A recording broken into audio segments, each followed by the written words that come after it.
E aí, galera, vocês estão no universo da história e hoje a gente vai falar um pouquinho sobre o posicionamento do nosso presidente João Goulart, que é o presidente que sofreu um golpe de Estado, e a gente vai tentar conversar um pouquinho sobre o posicionamento político dele nesse período. E para a gente começar a pensar sobre isso, a gente tem que entender que o cenário político nesse momento ele era muito instável, porque teve várias tentativas de golpe que vieram antes. Uma delas foi a tentativa de deslegitimar o Getúlio Vargas, e daí toda aquela comoção com o suicídio dele acabou não funcionando. A segunda foi com o JK, que tentaram também tirar ele do poder e a mobilização social acabou permitindo que ele continuasse lá. E em agosto de 61, com a renúncia do Jânio Quadros, deu toda uma confusão, um rebuliço, que eles não queriam que o Jango assumisse o poder. E, mais uma vez, eles fracassaram e o Jango acabou assumindo e conseguiu legitimar e continuar na presidência do país. O Jango, para a gente entender um pouco essa história de como ele se posicionava e como ele se encaixava no governo, ele tinha um posicionamento muito de neutralidade. Ele era diplomático, né?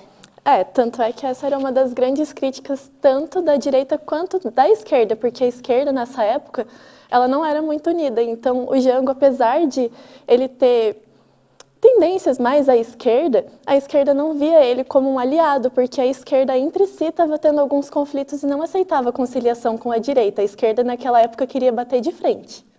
Então, isso não agradava, mas também mantinha ele ali, né, com os dois lados da força. Ele não estava nem para lá, nem para cá.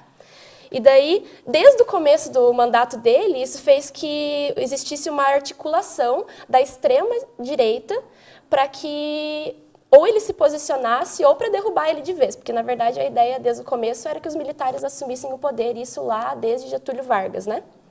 Então, para que essa mobilização acontecesse e os militares realmente conseguissem tomar o poder, não era necessário só que eles participassem e quisessem participar, mas era necessário também que a sociedade e o povo quisesse que isso acontecesse. Ou seja, era preciso convencer o povo de que aquilo era necessário, de que os militares precisavam mesmo assumir que estava tudo uma bagunça e que precisava disso.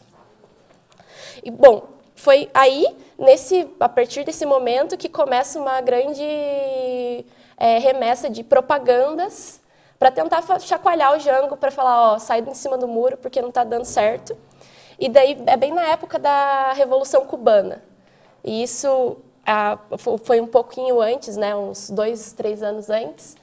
E acontece que, com a Revolução Cubana, todo mundo ficou com muito medo de que acontecesse um levante parecido aqui no Brasil. Foi a mesma coisa que aconteceu quando teve a Revolução do Haiti e a galera estava temerosa de que rolasse aqui também. Então, com essa coisa do Fidel Castro e tudo mais, eles começaram a falar que o Jango poderia ter tendências socializantes. Além de a gente estar nesse contexto de Revolução Cubana, a gente também, num contexto mais geral do mundo, a gente estava durante o período de exacerbação da Guerra Fria. Então, os Estados Unidos estavam feito louco, achando que o Brasil também ia virar um país socialista. E, a partir daí, os Estados Unidos começou a financiar algumas instituições para bombar algumas propagandas contra o Jango. Isso. Essas instituições, as duas principais que a gente pode destacar é o IBAD, que é o Instituto Brasileiro de Ação Democrática, e o IPES, que é o Instituto de Pesquisas e Estudos Históricos. Então, essas foram as duas principais. E quando elas resolveram se unir, né, nessa mídia, que era panfletário, cinema. Então, quando eles se uniram nessa mídia, teve essa aliança, fez surgir muitas outras instituições que tinham esse mesmo objetivo de espalhar propagandas, principalmente anticomunistas. Em momentos nenhum eles falavam que o Jango ele era comunista, mas que ele tinha tendências a virar mais para o lado da esquerda do que para a direita. E toda essa ideia era financiada por algumas empresas muito famosas e importantes nesse momento. Tinha a ESO, a Shell, a CIA financiava essas propagandas e elas eram espalhadas aí pelo Brasil inteiro. Inclusive, a Coca-Cola financiou esse rolê aí de falar que comunista era ruim. E E tudo isso tentando articular para que eles entendessem que era um grande perigo, né? Que o comunismo era um perigo eminente ali na sociedade.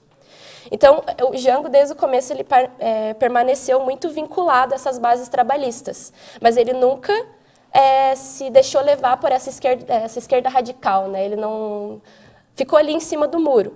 Mas, conforme foi evoluindo o governo dele, uma hora ele teria que sair de cima do muro e escolher um lado, porque estava virando uma grande confusão. Sim. Lá para o final do ano de 63, durante o governo do Jango, por exemplo, a inflação ela fechou com um valor altíssimo, assim, mais de 70%. Isso estava provocando uma corrosão dos salários dos trabalhadores e isso gerava sucessivas greves, né, entre eles. E essas greves elas estavam desgastando a imagem do Jango, né, no governo. Inclusive, pegando um gancho do que a Manu falou, sobre as propagandas que estavam bombando contra o Jango, né, de grandes empresas que financiaram ele. Não só grandes empresas, mas aqui no próprio Brasil foi criada a Rede da Democracia. É financiada, né, pelo senhor Roberto Marinho, aí da Globo e tal, e mais alguns jornalistas de grande calibre, da Guanabara. E essa Rede da Democracia, igual ela falou, não pregava um golpe propriamente dito, mas eles pregavam a manutenção do capitalismo, sabe? E da liberdade de escolher o que a gente pode. Uma coisa interessante da gente pensar é que essas propagandas elas eram colocadas à disposição de todos, mas elas não atingiam a todos. Porque então a gente não pode falar que essas instituições elas foram manipuladoras. Porque para ocorrer uma manipulação isso precisava fazer sentido para o povo. E até então, até os primeiros anos ali do governo do Jango, essas propagandas elas estavam atingindo só a extrema-direita. Porque a imprensa entendia que o Jango ponderava entre os dois lados, então não estava atingindo diretamente, né? Não, mas um dos grandes baluartes na oposição ao Jango, né, que estava sempre se articulando contra ele, nosso querido vira-casaca Carlos Lacerda, não é verdade? Carlos Lacerda. O Carlos Lacerda, ele era filho de comunistas, participou do Partido Comunista Brasileiro e daí ele foi expulso de lá. E daí, depois que ele foi expulso de lá, ele virou a casaca e virou recalcado, virou um anticomunista e tudo mais. E ele estava presente em todas aquelas articulações de golpe que eu comentei no começo. Desde a era Vargas, ele estava lá tentando derrubar o presidente. É engraçado, né, que depois, quando a gente já estava vivendo sob a ditadura, o Carlos Lacerda, inclusive, teve o seu mandato político cassado, né? Então, virar casaca, assim, não adiantou muita coisa, não. Não adiantou muito. Ele teve que se aliar depois. Teve. Mas nesse contexto em que estavam todos os jornais e afins contra o Jango, ele tinha apoio de apenas um ou outro. E o Jango, quando ele assumiu a presidência em 61, ele tinha uma proposta de aliar o PTB, que era o partido do qual ele fazia parte, ao PSD. O PTB é um partido dos trabalhadores, mais de esquerda. Porém, essa aproximação que ele tentou fazer entre esses dois partidos não estava mais dando muito certo, especialmente por conta do PTB, porque as esquerdas, igual a gente falou, elas estavam fragmentadas, elas não estavam querendo se unir nem conciliar com o PSD, que era um partido mais conservador. A galera estava nervosa, não estava dando certo. Além deles estarem nervosos, também o Betinho, que era um participante da Ação Popular, anos depois ele comentou sobre o que ele chamou de erro de cálculo das esquerdas. Porque a esquerda via que a direita ela não estava tão unida de fato, mas ela estava mais unida do que a esquerda. A esquerda achou que ela tinha mais poder com o Jango lá, e eles não perceberam que essa fragmentação deles, não apoiando o Jango, só criticando mais ainda o governo dele, inclusive a FMP, a Frente de Mobilização Popular, o PCB, nos seus próprios jornais criticavam essa política conciliatória do Jango. Eles não perceberam que isso estava desgastando cada vez mais o governo dele. Aí, mais para frente, no governo do Jango, uma das coisas que desgastou bastante também foi quando o ministro da Fazenda dele, o Carvalho Pinto, ele era um ministro ok, assim, ele tinha um grande poder conciliatório entre os empresários, coisa que o Jango precisava. Ele começou a sofrer algumas injúrias, assim, por parte da esquerda que decidiram que queriam colocar o Brizola lá como ministro da Fazenda, porque, querendo ou não, o ministro da Fazenda tem poder, na verdade. Imagina esse poder todo na mão de Leonel Brizola. Aí o Carvalho Pinto ficou meio sentido com isso, acabou renunciando. Isso foi um grande golpe para o governo do Jango, porque ele perdeu o apoio do empresariado. Porque a partir do momento que o Jango acabou dando uma guinada mais à esquerda por conta de toda essa propaganda política contra ele, aí o Carvalho Pinto acabou saindo do Ministério da Fazenda, ele acabou não indicando o Leonel Brizola, o que deixou a esquerda mais brava ainda, fragmentou ainda mais o governo dele. Então isso estava desgastando bastante a imagem dele. Aí ele deu uma guinadinha à esquerda, aprovou a lei da remessa de lucros, aprovou a Supra, que era um decreto que desapropriava terras em torno de ferrovias, de rios. Foi uma pequena reforma agrária, uma pequena tentativa de reforma agrária.